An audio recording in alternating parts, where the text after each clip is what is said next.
Recording by Dale Grothman. A pioneer movement is like a building. The foundation is never built for beauty. The Merchants of Venus by A.H. Phelps, Jr. The telephone rang. Reluctantly, Rob Workham picked it up. Nothing good had come from that phone in 6 years, and his sour expression was almost an automatic reflex. "Workham here," he said. He held the phone an inch away from his ear, but the tirade exceeded his expectations. It would have been audible a foot away. "Workham, how long do you think we're going to stand for this? At the rate you're going, there won't be a man left on Venus or a dollar in the budget. What kind of a personnel director are you? Don't you know this project is vital to every person on Earth? 30 more resignations came in on last night's mail flight." Rod put the receiver gently on his desk. General Carlson raved and ranted this way every time a colonist quit, and Rod knew he was not expected to answer even if given the chance. The general would carry on for about 5 minutes and then would slam down the phone himself.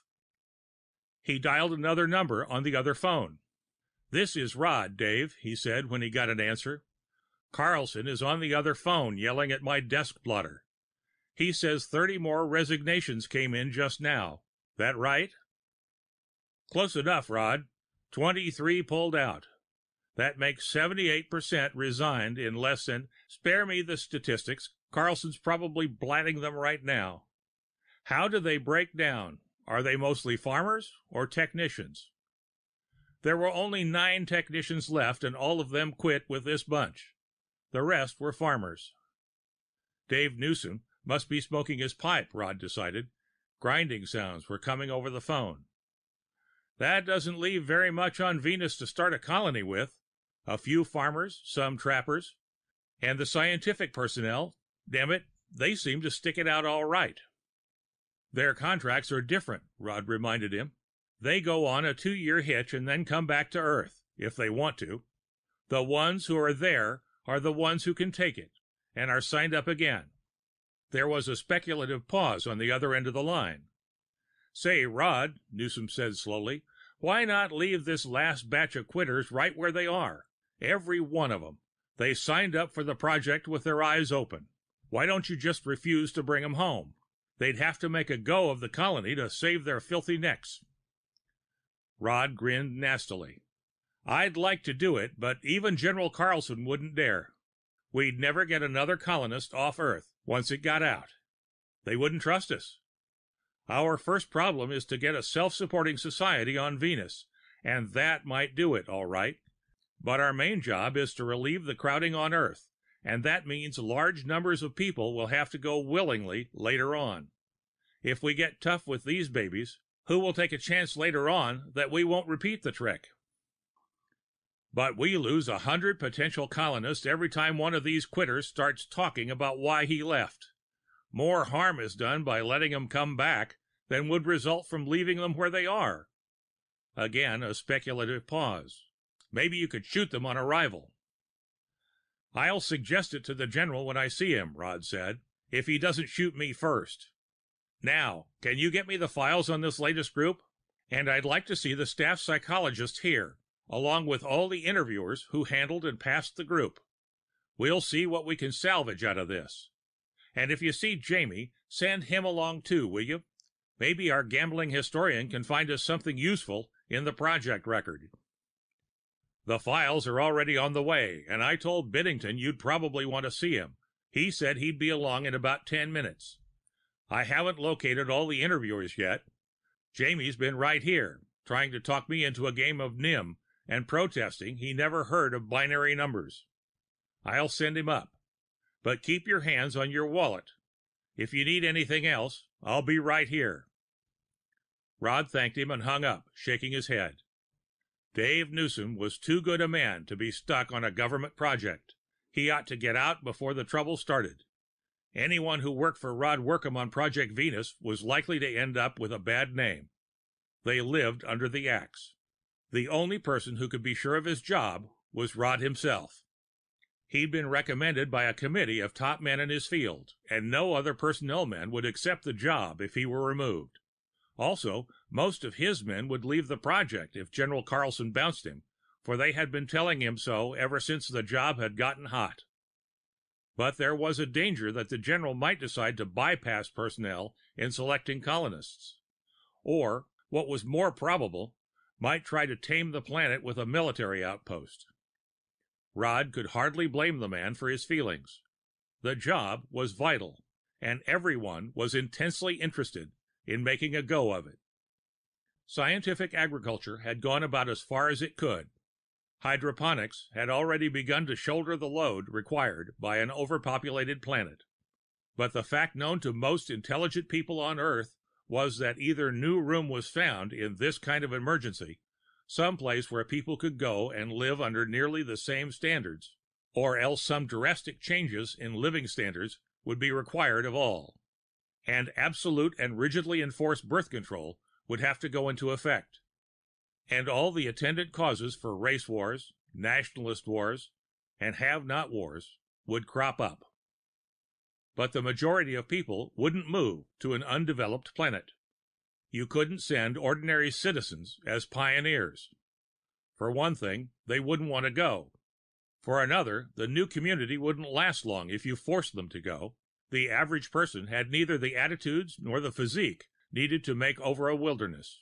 The problem was to find people who would create a community on a new planet and develop an integrated society there. This had meant rigid selection, careful psychological preparation, and a terrifically expensive transportation system to get the people there and keep them supplied. And the job had to be done soon. Economists predicted that 30 years were left on Earth under present standards, maybe 50. If the population couldn't be thinned out one way by then, it would have to be done by another. For 6 years now, Rod had worked on the job of establishing a self-supporting colony on Venus. 3 different colonies had been started, and each one had died out in less than 2 years. Resignations would come in slowly at first, and then in a rush, until only 20 or 30 people would be left, of which the majority would be the short-term scientific teams. By the terms of the colonists' contracts, no man could be left on Venus more than a month after his resignation, so the bulk of the 2 colonies had simply had to be shipped back to Earth, and plans made for another try. And now the 3rd colony was quitting, rushing home, leaving nothing on the jungle planet but a few small clearings soon to be taken over by the vegetation. Several times in the last year, Rod had thought of volunteering himself, but he knew it for a futile gesture. He wasn't 500 men. He didn't even have the special skills or physique that were needed. His gloomy thoughts were interrupted by the arrival of the men. Biddington was first.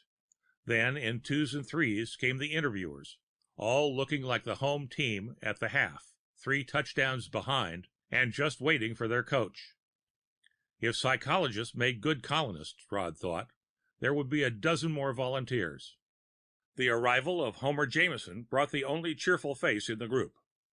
The project historian was a young man, just over 30, and considerably over 6 feet. He wore the expression of a man who was itching to do something. Jamie had never really been busy yet on the project. The colonies had died out so quickly that his work had been mostly clerical, and he'd had to fill the time the best he could. So far, he had done it by making up improbable contests of skill for drinks, with such a weird assortment of shifting rules and scoring that he hadn't paid for a drink since he arrived. He made a valuable contribution to the project, however, since he helped to keep the group's mind off their troubles a part of the time. Rod genuinely liked Jamie and expected to miss him strongly when Venus became self-supporting to the point where the historian would have completed his work in residence.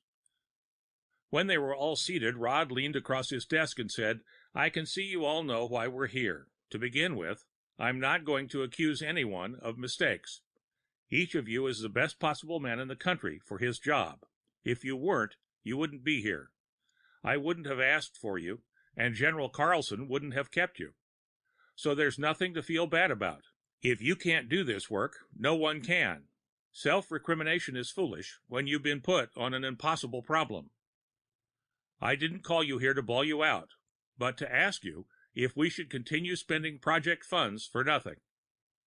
Jamie raised his eyebrows at this speech, but said nothing. What do you mean, impossible problem? One of the interviewers objected. We know what we need. It's just that we're still making some mistakes in selection that we haven't corrected. That's right, Rod. Biddington, the project psychologist, took up the dissension. We know something is wrong with the selection techniques or in the personnel patterns we consider necessary. But it's only a problem of finding out what it is. The problem is by no means insoluble. As long as you're not ready to give us up, another interviewer said, we aren't going to quit. You can't afford to get defeatist about this, Rod, Biddington went on. This project is too important to fail.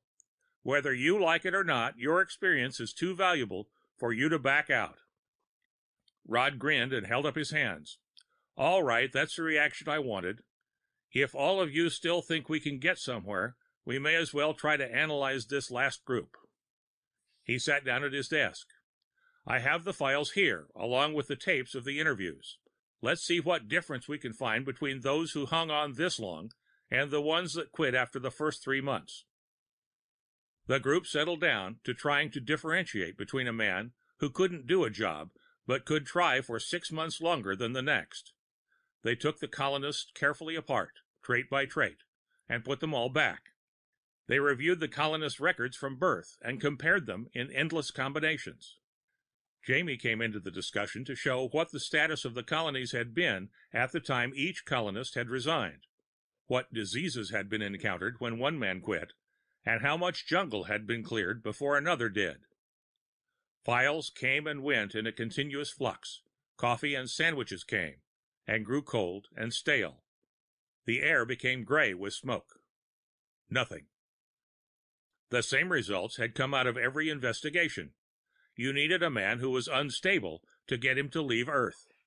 You needed a man who was stable to have him stay on Venus. You needed initiative and resourcefulness to survive on a new planet. You needed a man who had so little initiative and resourcefulness that the competition on Earth wouldn't be profitable. You needed a young, healthy, vigorous specimen. You needed an older, experienced, more mature person. You needed A, and you needed non-A. And even if you found people with the factors balanced just right, assuming you knew what the balance should be, where did you find 500 of them? The discussion went on. The solutions got wilder and more absurd. Take a whole orphan asylum and bring them to Venus under military guard. Build a development in the steamiest, nastiest jungle and test recruits for the colony there. Send African natives. The men were beginning to make the whole thing look impossible again, so Rod decided to call a halt until they could get a better perspective. Tired himself, he dismissed them. They left quietly, not arguing in little groups or mumbling half-formed ideas to themselves, the way a team that had been progressing will do. Only Jamie stayed. He remained sitting hunched up near the desk, in the same position he'd held for the last hour. When the others had all left, he grinned at Rod. You know, for a group of practicing psychologists, this is the softest bunch of suckers I've seen. You've proved that to your own profit several times so far, Rod answered, rubbing his face as though smoothing the wrinkles could remove the tension. Who have you robbed lately? I'm talking about your performance just now. Here comes the whole crew, walking in with their heads hanging to the floor. Every last man was ready to tell you he was quitting, that the problem was insoluble. And before anyone can get in a word, you tell them that the whole thing is impossible and imply that you want to quit. Even Biddington fell for it. You can't back out now, Rod, they say. Let's not have defeatist talk out of you, of all people. I did feel that way, Rod said. I'm just about ready to quit. I think that whatever our mistake has been, we can't do any better than we have. We just don't know enough. Jamie wasn't grinning now. What will happen if you quit? My guess is that Carlson will set up a military outpost here. Make a clearing, build a fort, maybe a town. Then he'll try to get people to come and live in it. Rod sighed. It won't work. They'll want to know why the planet had to be colonized that way. Why wouldn't the first colonists stay? I agree. The military outpost is a fine method for spreading a culture into an existing civilization. Rome did much for Europe that way. The most powerful cities sprang up near the Roman forts and roads. But as a method for inducing a populace to a new place, it doesn't work. A free people will not willingly move into a military township. Jamie looked sharply at Rod. So what do you intend to do? Run out and turn it all over to Carlson? I don't know, Jamie. I just don't know. 6 years is a long time. Damn it, Rod, you had much worse jobs than this one in industry. How did you select a computer man, a communications man, an engineering physicist, out of a group of men with similar backgrounds? It seems to me a harder problem than this. We don't really know much, as I said, Rod said. Ours has been an imitation science. When we had to select a computer man, we just gave a battery of tests to successful computer men. Structural vision, vocabulary, tridimensional memory, ink blots, syllogisms, practically everything. Then we weeded out the tests whose scores appear to have no statistical relevance. Any future computer man had to duplicate those results, whatever they were. If we had a recent pioneer civilization around, Jamie, you'd find this whole staff running through it like pollsters before an election. What was all this talk about balance, instability, initiative, and all the rest? Asked Jamie. That's what we do when we don't know, Jamie. We try to predict what we need. Then we try to find ways of finding it in people. Jamie made an explosive sound. But I thought you must have progressed from empirical methods. I would have said something long ago if I hadn't thought you knew what you were doing all the time. The historian was on his feet, stalking about the room. Why didn't you tell me about this before? Why? What difference would it have made? Rod frowned, failing to understand the other's excitement. Sure, we've progressed from the older methods in that we now have pretty complete data on all present job descriptions, and we can synthesize data for a new job if it's not too different. But there isn't any information on the kind of person needed in a new world. What the devil are you getting so upset about? The historian threw himself into a chair and glared at Rod. If you couldn't find the kind of people you needed to test, you could have asked a historian if he knew anything about them. Rod shook his head puzzledly. Subjective data, such as that. Don't bring subjectivity into this, damn it. We get enough of that from the physical scientists. Jamie held himself in the chair, almost shaking with the intensity of his feeling. Look, Rod, you know I want to see the project succeed, and you admit that you haven't got an answer. Well, baby, I think I have. It's an idea that has about a 50-50 chance of being right in this case. Would you be willing to try it? If I had been betting on your side for the last few months, I'd be several dollars richer, Rod smiled. Yes, I think I might go along with your idea if you can convince me that it has an even chance for success. 3 failures out of 3 tries makes for poorer odds than that. What do you have in mind? Jamie said. I imagine your stock isn't so high with the old scabbard and blade right now, is it? Rod laughed. I don't think he'll shoot me on sight, but I'm not positive enough to stand in front of a lighted window. Well, then, if I had an idea you agreed with, the surest way to kill it would be to have you present it to him, right?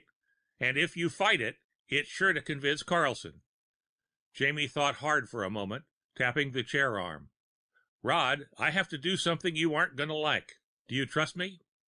You mean you're going to try this without even discussing it with the personnel group? That's right. If I don't tell you what I'm doing, I know you'll fight it. And I'll need that kind of help for you to push Carlson into doing it. But I have to do something far worse than that, Rod. I'm going to tell the general that you knew my plan from the start and have been sitting on it because I'm not a psychologist. I'm going to ruin your reputation with the worst set of lies since the Red Purges. I'll say you're fighting me because you can't accept the idea that came from a man outside of your own group. If the scheme doesn't work, you'll be ruined because there'll be no way to retract the lies. If it does work, we can announce that we put on this act to sell the plan to Carlson. Can you take it?" Rod was thoughtful for a minute. He liked and trusted Jamie, but the man had no experience in this field. And this sounded like an all-or-nothing shot. Then he remembered his despair over the latest set of resignations. He'd been ready to quit. He'd had nothing to offer, and neither did his men. Even a wild idea was worth a try, he thought grimly. He would be risking nothing but a plan that had already failed. "Go to it, boy," he said. "And if you need a fight, you'll get a damn good one." The fight with Carlson was short, and Rod was abruptly overruled. After that, Jamie moved fast. The new colonists flocked in. 3 months after Rod's talk with him, the compound started to fill. A shipload was 100 men, and each new man had to wait in a group until it was filled. But there was no waiting now except for processing. The compounds were full before the ships were ready. Rod had paid no attention to Jamie's recruiting methods, thinking that the historian's idea differed mainly in control over the colonists. Until he saw the crowds. Even from a distance, they didn't have the young look of the previous groups. Up close, they looked like the sweepings of the slums. He and Biddington talked to a few before they fully realized what Jamie had done. All the men were sure that Venus was a mineral paradise. Gold in the streams, uranium lodes so pure you had to wear a shield to get near them, diamonds, silver, every treasure that had ever excited man on Earth was scattered around the new world waiting to be picked up. That was what Jamie had told them. Rod got on the phone, fast. "Jamie, you fool! I know what you're doing, and I won't put up with it. You've told these dupes they can get rich on Venus. You intended to attract large numbers of recruits, in the hope that some of them will be what we need. But look what you've attracted. Crooks, gangsters, bums, hobos, sharecroppers, and I don't know what. You got recruits all right, but what the hell kind of society are you going to start with them? And who will go and live among them later?" "What's the matter, Workham?" Jamie asked coldly. "Are you a racial purist? Want only your kind of people to get to Venus?" "I don't care who goes as long as they fit some standards. But to make a decent place, you need decent people, morally clean and healthy, not this collective of mental cripples, alcoholics, and thieves. Probably half of them are wanted men." He argued further, unable to believe that this was Jameson's great 50-50 chance. He said many things, and regretted every one. For that night the telecast carried a recorded version of his outburst. Jamie had maneuvered him into saying things he didn't quite mean, so that it looked as if he were trying to hide the all-good things on Venus and save them for his own friends. One commentator said outright that if you weren't a college graduate recommended by one of Workham's friends, it would cost you $1,000 to get on an outgoing ship. By the next morning, half the papers in the world were after Workham's scalp. Rod could only take the abuse and grind his teeth. How did you fight a thing like that? You were condemned if you kept silent, and if you answered, people nodded their heads and said, "See, he's still trying to deny it." The failures from the old colonies were Rod's only allies. They tried to tell people what Venus was like, and what lies Carlson and his stooge Jameson were using for bait. But it was pointed out that these men naturally had a stake in the secret. And, after all, everyone knew how well off the returning colonists were. This was actually due to the high premium paid to get men to go to the planet, but no one believed. Days passed, weeks. The compounds filled and emptied and filled again. People stood in lines to apply. They walked miles to appear at a recruiting center. They fought for a place on the next ship, or the one after that. Farmers, clerks, ragged families, hobos, armed men, teenage boys, and old men. 4,000 people applied in the first few months and were shipped out. Then the crowds thinned, even though the get-rich propaganda continued. Soon only a few hundred appeared where there had been thousands, then twos and threes. At last, only a dozen or so a day, many of whom changed their minds before the full shipload had been assembled. Rod clung to his job throughout. He had little to do, though his department had never been formally discontinued. Sooner or later, he knew, their services would be needed when this cheap trick had failed. So he and his staff remained, studying old files, making up test batteries, discussing survival factors. They readied themselves for the project again. From time to time, they interviewed and tested a few of those waiting in the compounds. There was too much time to just sit around. Even this activity was a welcome diversion. As the year passed, the number of prospective colonists stopped decreasing and held steady at about 5 a day. But slowly something else changed. Among the new arrivals, there began to appear engineers who had tossed up good jobs to emigrate, farmers and their families, school teachers, storekeepers, lawyers, even doctors, all of them young. Not in any great number, but their appearance was a surprise still. Then there came 2 former colonists who had resigned on one of the earlier attempts, now trying to get back to Venus without inducement of bonus, high pay, or guaranteed return. That was the day Rod decided to call on Jamie. "I have here a bottle of 8-year-old rye, Jamie," he began. "I think you're entitled to a drink, and I'm entitled to an explanation. Want to swap?"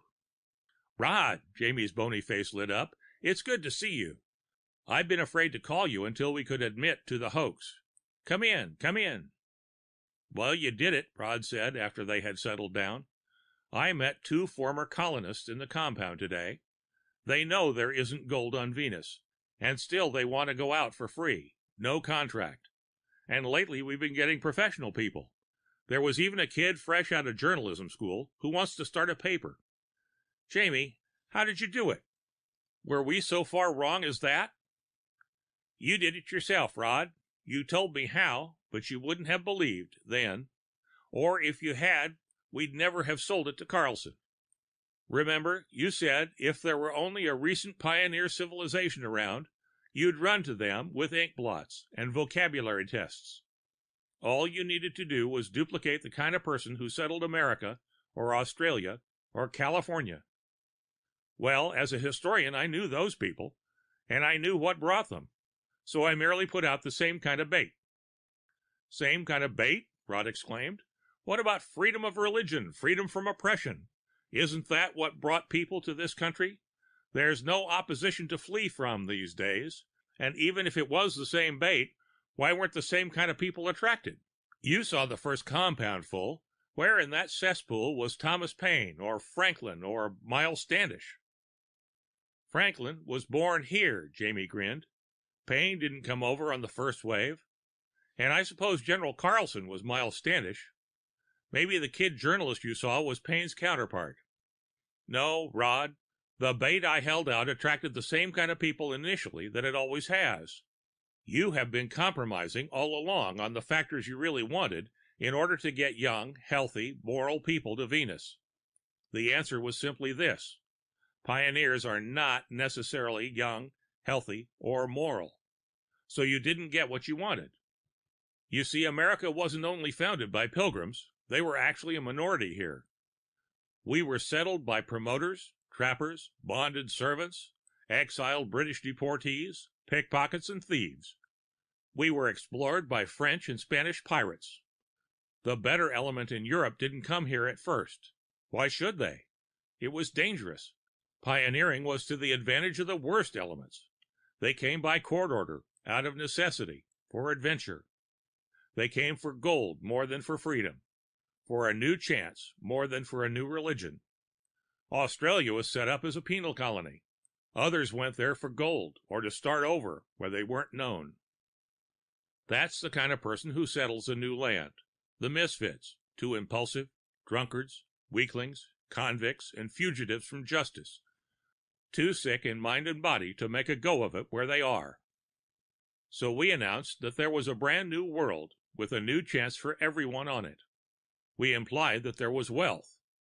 We told them everything about Venus that brought the English to America, the Spanish to South America, the Easterners to the West, and the Middle Westerners to California. We didn't hunt for pioneers, they came to us. Rod refilled his glass thoughtfully. But what kind of a society will men like that create? A fighting, lawless structure? That's right. And the lawless will eliminate themselves by their own activities, like the early West. While the doctors come in to treat wounds and the lawyers to plead their cases, while their wives and the other wives will start schools and bring in school teachers. That society will purge itself, Rod. Many of the worst will become good citizens out of meeting the challenge of the new planet, and the rest will disappear. Well then, what about the gold story? Rod asked. Won't they be angry with everyone connected with the project because of the hoax? That was a little raw, but no worse than other gold rushes. Few of the stampeders ever found the gold they went after. The captain of one of the rockets told me that the first few months the colonists were trying to stow away on the returning ships. Now they send messages to friends and relatives to come before the opportunity is gone. That's why you've seen this better element. Our lies will soon be forgotten, and crops and food and minerals will be coming from Venus, and better people will go to meet the diminished challenge on our brave new world. Rod stood up. Well, my compliments for a job well done, Jamie. When do you expect to go and live there yourself? You'll have to soon, won't you, to complete the project record in residence? Jamie nodded. About 6 months from now, I think. Why? Good, exclaimed Rod. We can all go together. What are you planning to do? Volunteer? The whole personnel staff will be going. Here's just what we need. A young pioneer society. We can get adequate data for future selection, a better idea of what kind of person a colony needs at different stages of growth. Rod grinned. After all, your method was pretty sloppy, even if it did work. And you sent far too many wrong people. Once we have some good data, anything you can do, we can do better. The end of The Merchants of Venus by A. H. Phelps, Jr.